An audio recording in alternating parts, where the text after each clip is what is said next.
গত 18 সেপ্টেম্বর 2025 তারিখ বিকালে গোয়েন্দা তথ্যের ভিত্তিতে রাজধানীর লালবাগ থানাধীন আজিমপুর এলাকায় অভিযান পরিচালনা করে মোহাম্মদ মুশফিক উদ্দিন পিতা মোহাম্মদ শফিউদ্দিন থানা মোহাম্মদপুর জেলা মাগুরাকে র্যাব 3 কর্তৃক গ্রেফতার করা হয়।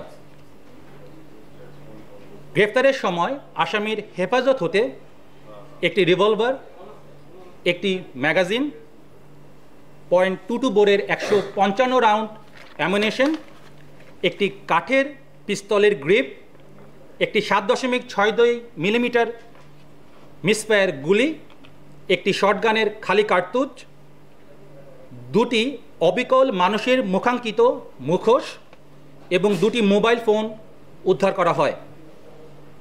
পরবর্তীতে জিজ্ঞাসাবাদকালে জানা যায় যে তার পূর্ণ নাম মুশফিক উদ্দিন টগর এবং তিনি 2002 সালে ব্যাপকভাবে চাঞ্চল্য হওয়া বুয়েট শিক্ষার্থী সাবিকুন নাহার সনি হত্যা মামলার একজন অন্যতম আসামি ছিলেন।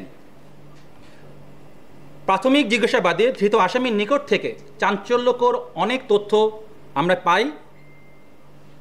যে জিনিসটা বেশি ইম্পর্টেন্ট, যে সীমান্তবর্তী এলাকা হতে তিনি বিভিন্ন সময় অবৈধভাবে অস্ত্র ঢাকায় নিয়ে আসেন এবং বিভিন্ন মানুষকে তা সরবরাহ করে থাকেন।